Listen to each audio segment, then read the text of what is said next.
Bem-vindos ao Jovens e Cidadania, um programa cujo objetivo é chamar a atenção de todos os jovens e cidadãos portugueses para o seu papel importante na construção da nossa sociedade.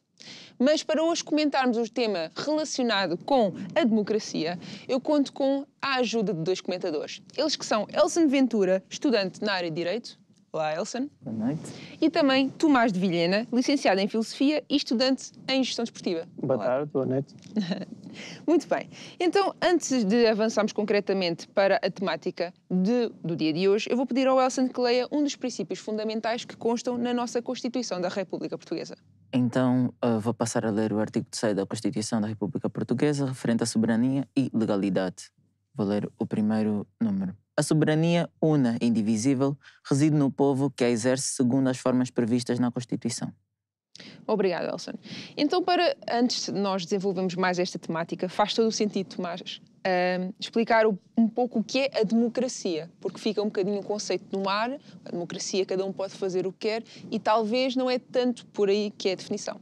Exatamente. Então, muito boa noite mais uma vez. Para nós podermos perceber então o que é a democracia na sua etimologia quer dizer poder do povo, ou seja, na democracia o povo é a razão fundamental de existir a democracia. Se nós formos, por exemplo, comparar a outros regimes políticos que existem, por exemplo, no Irão, a chamada teocracia, onde a lei é emanada da própria religião, ou seja, eles são seguidos pelo que diz a religião e as leis são feitas com base nisso. Temos, por exemplo, o exemplo na Rússia, das oligarquias. O que é que acontece? A oligarquia é um grupo de personagens unidos num lobby que decidem, consoante os seus interesses, qual vai ser o rumo da nação, qual vai ser o rumo que o povo vai tomar. Ao contrário também da ditadura, onde o regime político está todo inclinado para o poder único numa só pessoa.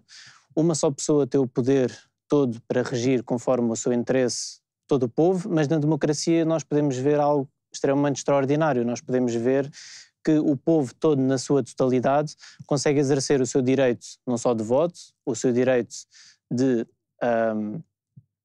querer implementar no próprio país as suas ideias, os seus ideais, e na democracia existem órgãos políticos que fazem exercer a nossa vontade, a vontade do povo.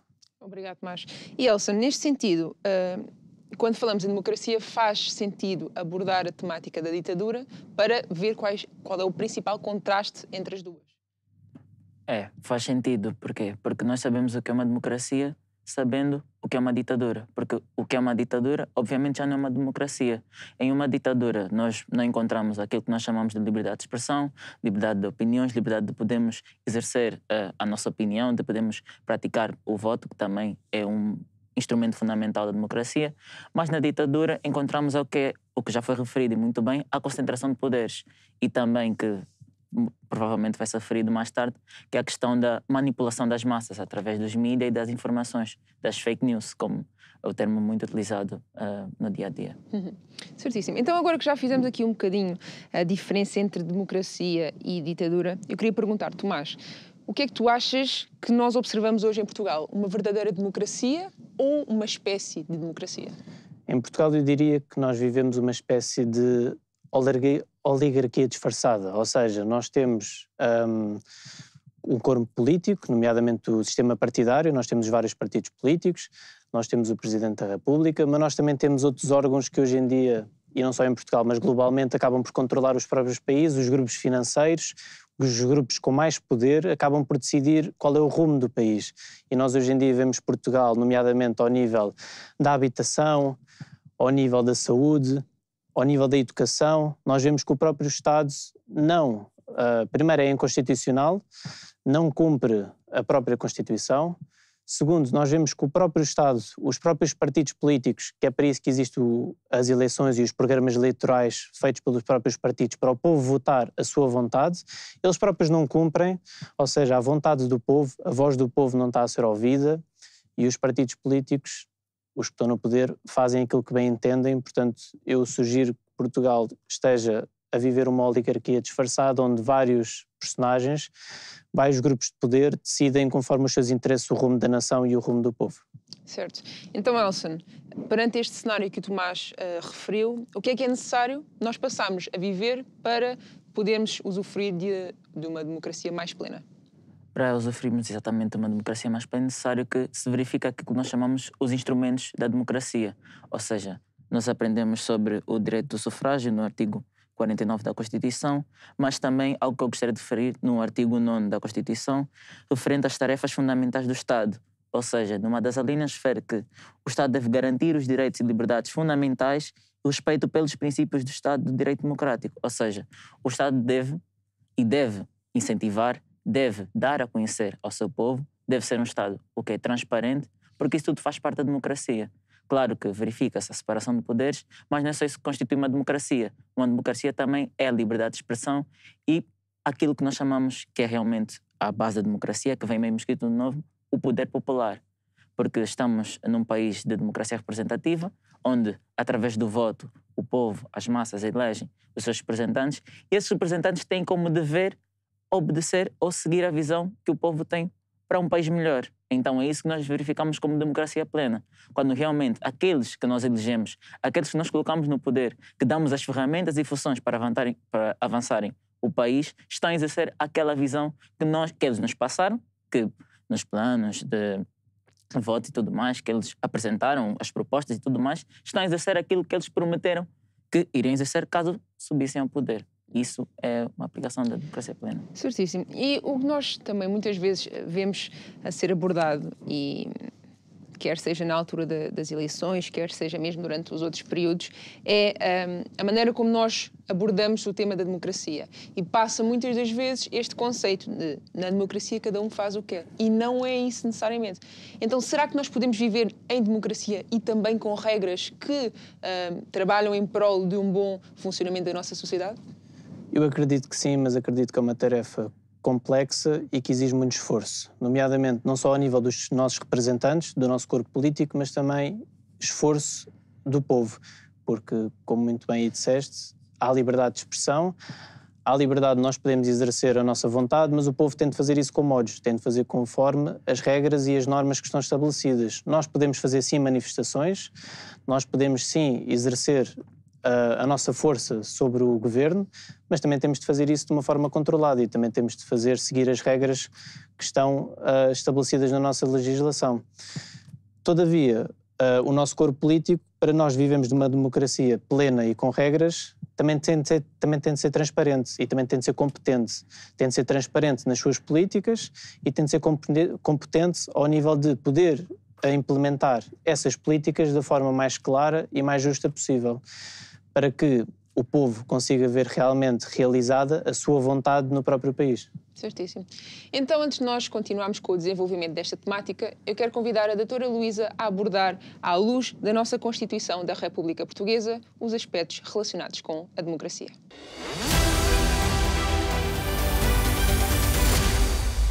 Quando falamos de democracia, estamos a falar da República Portuguesa. A Constituição da República, no seu artigo 1º, diz-nos que Portugal é uma república soberana baseada na dignidade da pessoa humana e na vontade popular e empenhada na construção de uma sociedade livre, justa e solidária. Logo aqui nós verificamos princípios fundamentais da democracia, que são a dignidade da pessoa humana e a vontade popular. A base da democracia é e será sempre o povo. Então o artigo 2º vem-nos dizer que a República Portuguesa é um Estado de direito democrático. Um Estado de direito porque se funda na lei, funda-se naquilo que a lei prevê, naquilo que a lei diz, funda-se na Constituição da República Portuguesa como lei fundamental da qual emanam todas as outras leis. E é um Estado de direito democrático porquê? Porque a democracia não é apenas democracia política. Quando nós falamos em democracia, temos que considerar a democracia em todas as vertentes da sociedade. Temos a democracia económica, temos a democracia social, a democracia cultural. Onde existe sociedade, onde existe vertente da sociedade, tem que existir democracia. E este artigo diz-nos desde logo que o Estado de Direito Democrático baseia-se na soberania popular, como já vimos no povo, no pluralismo de expressão, tem que haver democracia na expressão, na liberdade de expressão, na organização política democrática, no respeito e na garantia de efetivação de direitos e liberdades fundamentais e na separação e interdependência de poderes, visando a realização de uma democracia económica, social e cultural e o aprofundamento da democracia participativa. Portanto, quando nós falamos em democracia, a base será sempre o povo. O artigo 108 da Constituição diz-nos que o poder político, ele pertence ao povo. Portanto, o povo será sempre a base da cadeia da democracia. E depois, a partir daí, temos então a organização política, que é feita com base na participação ativa dos cidadãos, e esta organização política, se cumprir exatamente o Estado de Direito, se cumprir o que a Constituição diz, tal como o artigo 3º diz, se sujeitar à Constituição, vai fazer com que a democracia em todas as vertentes da sociedade funcione. E aqui eu gostaria de dizer que, do ponto de vista político, do ponto de vista de democracia política, abrindo aqui o artigo 110, ele fala-nos nos órgãos de soberania, que são aqueles a quem o povo delega a sua soberania. Para quê? Para que possam garantir os direitos fundamentais, para que possam garantir o Estado de Direito, para que possam garantir que a soberania acontece em todas as suas vertentes.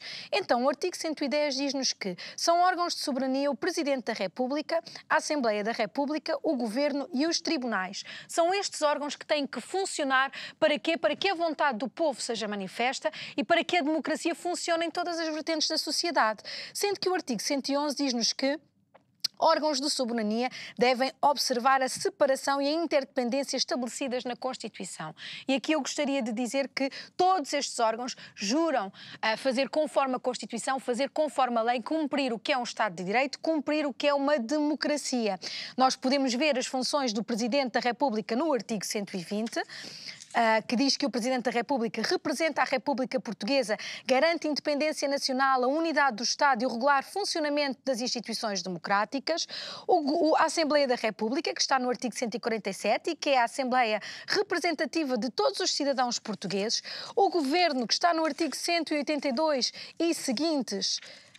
Estou aqui a abrir, que é o órgão de condução política geral do país e o órgão superior da administração pública, e os tribunais, que estão no artigo 202, que nos diz que os tribunais são órgãos de soberania com competência para administrar a justiça em nome do povo, e na administração da justiça incumbe aos tribunais assegurar a defesa dos direitos e interesses legalmente protegidos dos cidadãos, reprimir a violação da legalidade democrática e dirimir conflitos de interesses públicos e interesses privados.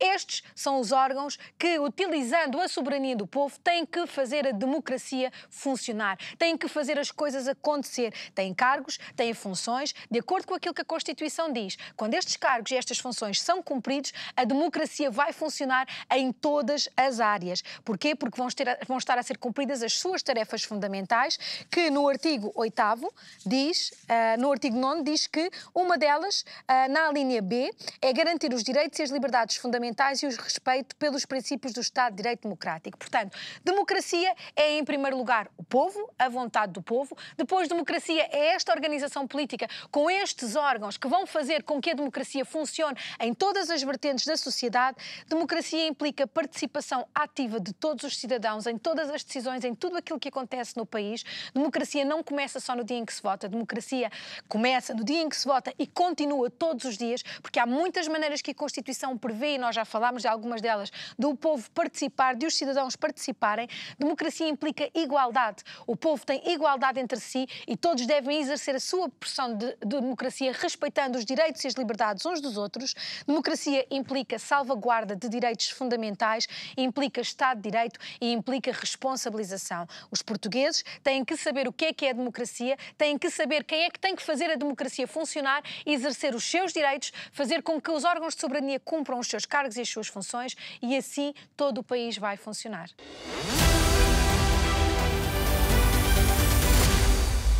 Mais uma vez, muito obrigada, doutora Luísa, pela sua opinião.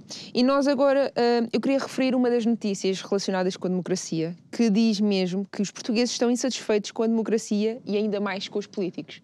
E eu queria perguntar ao Elson, a que será que se deve esta insatisfação dos portugueses face ao regime da democracia? Há vários fatores, mas eu podia mencionar por exemplo, a especulação imobiliária, onde nos tempos onde nós vivemos está extremamente mais difícil adquirir casa própria. E mesmo assim, mesmo que tu queiras adquirir uma casa, tem toda uma burocracia e todas as questões que vêm por trás de adquirir a tal casa ou tal imóvel.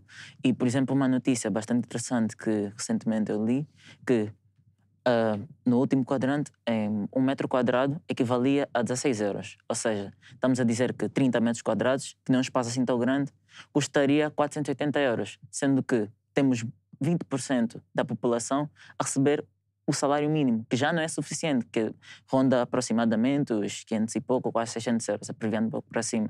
Ou seja, são 480 euros que já vão logo para a habitação, sem contar todos os outros custos associados à saúde, à educação, ao saneamento básico e por aí vai. Isso é uma das questões que mostra o desconforto da população, que quer ver a sua vida, o seu bem-estar a ser preservado, quer ver o seu bem-estar a ser aplicado mesmo no seu dia-a-dia, no seu cotidiano, mas que não vê isso acontecer, o que promove a insatisfação e que também dá o direito que todo o cidadão tem, direito à greve, direito à manifestação. Tomás, então consideras que esta insatisfação está relacionada com o modo da má gestão que os nossos governantes estão a ter face a tudo o que nós temos disponível no país? Considero sim, e isto também já vem de há largos anos. Outro modo de descontentamento que os cidadãos também efetuam muito é ao nível dos salários. Nós vemos o quê? Nós vemos o preço da comida no supermercado a subir exponencialmente, nós vemos o preço dos combustíveis a subir exponencialmente, ou seja, nós vemos o preço de produtos que são básicos, essenciais para a sobrevivência de qualquer cidadão no país, aumentam exponencialmente todos os anos, o salário dos portugueses aumenta uma ínfima percentagem disso e nós vemos o quê? Nós vemos mais uma vez os grupos financeiros a beneficiarem mais disso, nós vemos cada vez mais empresas maiores que já faturam milhões e milhares de milhões de euros por ano a faturarem ainda mais, ou seja, estão a beneficiar não só os seus bolsos, estão a beneficiar os interesses, como eu disse há um tempo, da chamada oligarquia que nós vivemos aqui em Portugal. Nós também podemos ver este desconforto também ao nível da saúde. O que é que nós vemos ao nível da saúde? Nós vemos hospitais públicos cada vez mais precários, sem médicos, sem enfermeiros, não só aumentados os seus salários, trabalham ínfimas horas a mais do que aquelas que eles deveriam trabalhar, não têm direitos a mais horas extraordinárias e o governo exige que eles façam o sobrenatural quando eles nem recebem uma pequenina porcentagem daquilo que eles deveriam receber. Nós vemos portugueses à espera meses e meses para consultas, cirurgias adiadas, pessoas a morrer, pessoas a dar à luz precisamente à porta dos hospitais e nas suas próprias casas e nos carros, porque não existem condições. Ou seja, o próprio Estado aqui está a fazer com que o povo se revolte ainda mais e que esteja descontente com a sua situação social e política. Elson, alguma coisa a acrescentar? Há pouco estávamos a falar aqui um bocadinho da má gestão, mesmo o que pode colocar em causa esta falta de fé na democracia. Exatamente, pegando exatamente o que foi dito, podemos, como foi dito mesmo, como é que podemos ter pessoas que estão em situações de doenças crónicas com listas de espera de 6 meses a 1 ano para uma simples cirurgia, por exemplo? Isso mostra exatamente o quê? Essa falta de controle que há, que depois leva o quê? Ao setor privado a assumir aquilo que deveria ser o dever do Estado, o setor privado assumir aquilo que é como competência do Estado. E nós sabemos que o setor privado tem como seu objetivo cada vez mais acumular mais lucros. O Estado, para além de ter o dever de controlar todo o avanço que o setor privado tenta fazer, quer seja a nível de planos de saúde, a nível de seguros de saúde, também deve promover ainda mais a saúde nos hospitais públicos, porque não é normal num país, numa sociedade, onde um hospital público tem um sistema extremamente precário, não tem quase médicos ou pessoas responsáveis para poderem atender à demanda de pacientes de diferentes tipos com diferentes tipos de doenças ou diferentes tipos de anomalias, e o setor privado vem suprir isso, e vem suprir de uma forma que não é controlada, que não é regrada, ou seja, vem e faz aquilo que ele quer, e não pode. Por quê? Porque uma democracia, apesar de nós sabemos que temos o nosso direito, a nossa liberdade de expressão, também envolve regras. E essa regra também é aplicada tanto a todos os setores como ao setor privado. Isso, obviamente, mostra o descontentamento da população, porque nós sabemos que a saúde e o bem-estar está associado à vida de toda a gente.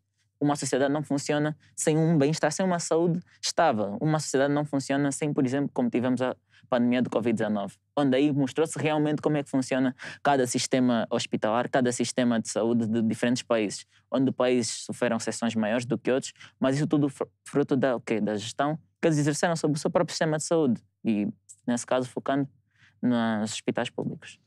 Portanto, nós estamos aqui a ver que sim, é benéfico ter democracia, já falámos nos benefícios, é bom nós termos uma democracia, mas também é bom nós termos a noção de que enquanto jovens, somos o futuro do país e temos um papel importante na construção da nossa sociedade. E neste sentido, Tomás, que conselho é que tu darias a cada jovem que nos está a ouvir para contribuir, para fazer parte realmente da nossa sociedade?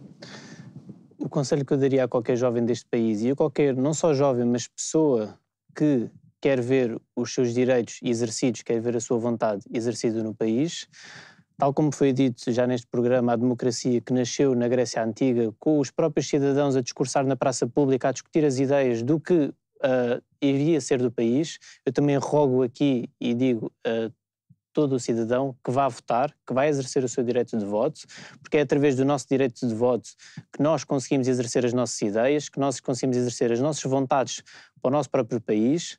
Portanto, eu rogo a toda a gente que torne esta percentagem de abstinência às urnas, que faça com que esta percentagem suba para os 90% e até chegar aos 100%. E nesta questão também, quando nós falamos no voto, existe sempre aquela grande propaganda nestes períodos, mesmo influenciada pela mídia, Elson. E o que eu queria perguntar é, será que ultimamente, no cenário de democracia, a nossa mídia tem sido imparcial ou de alguma maneira já influencia o próprio voto do povo? Já influencia o próprio voto do povo. Porquê? Porque verificamos sempre em situações onde estamos a aproximar cada vez mais de períodos eleitorais, vemos que a mídia adota uma postura diferente da que deveria adotar, ou seja, imparcial, onde cada partido, cada pessoa que apresenta o seu plano para a reforma do país deve apresentar de forma imparcial e não apenas com meias verdades, não apenas com omitir informações, não apenas com, ok, eu disse uma verdade aqui, mas ao mesmo tempo coloquei lá algo que não deveria estar, algo que nem sequer foi dito. Ou seja, é manipulação das massas, manipulação daquilo que o povo leva a ser acreditado e, obviamente, condiciona o seu voto, condiciona quem que eles vão votar e condiciona também a sua liberdade de expressão. Porquê? Porque eles não têm o pleno acesso, que também está como direito deles, ter o pleno acesso a todos os planos que vão ser apresentados, à transparência do Estado. E, nesse caso, também a transparência das informações, a transparência dos mídias. Muito bem. E, Tomás, então, de que maneira que um jovem lá em casa, que pode ser o primeiro ano em que ele pode votar, ou não necessariamente, até se talvez nunca votou até então, porque nunca acreditou no sistema político, mas hoje está a descobrir que nós realmente podemos fazer a diferença, de que maneira é que nós podemos saber que a informação que nos transmitem é ou não fidedigna? A informação que hoje circula, não só na internet como nos mídias, é uma informação, na sua grande maioria, falaciosa. Eu aconselho a todo jovem, a toda pessoa que se interesse no estado político do seu país, e isto equivale não só para a política, mas para qualquer área, que o jovem e essa pessoa vá estudar e vá ler minuciosamente, vá ler vários artigos científicos, vá ler realmente aquelas pessoas que estão literadas no assunto, vá ler as opiniões de pessoas que estudaram realmente para o seu efeito, vá ler muito, eu aconselho que vá ler muito, em vários artigos, várias revistas, vários jornais, vá ler, retire as suas próprias conclusões daquilo que está a acontecer no próprio país, retire as próprias conclusões daquilo que está a ser escrito, daquilo que ela leu, e retire para si as suas conclusões do que é que ela quer colocar ou não e a ser implementado no país. Elson, mais algum conselho para os jovens que nos assistem? É exatamente reforçar isso que o Tomás disse. É o estudo autónomo, porque infelizmente deveria ser direito do Estado dar essa informação, mas como não se verifica, cabe a cada cidadão procurar saber, como o Tomás disse, e muito bem, pesquisar exatamente, procurar especialistas relacionados à área, procurar muitos estudos diferentes, de diferentes fontes, para assim conseguir chegar à verdade. Por quê? Porque pode acontecer que um estudo diz uma verdade, o outro diz outra verdade, e quando tu juntas tudo na pesquisa que tu fizeste, tu encontras o que realmente se está a passar, o que realmente se está a verificar. Certíssimo. Então, mais uma vez, eu quero agradecer a vossa presença no dia de hoje a comentarmos este tema. Acredito que lá em casa ajudou mesmo a diferenciar a democracia e a democracia plena. Portanto, nós trabalhamos em prol de uma democracia plena, trabalhamos em prol de uma sociedade melhor que vai garantir não só o presente, mas também o futuro dos jovens, o futuro de todos aqueles cidadãos portugueses que fazem parte da nossa sociedade. Convido também lá em casa a visitarem o site Você é que Decide. Neste site encontram não só estes temas, como outros relacionados com a nossa sociedade mais desenvolvidos.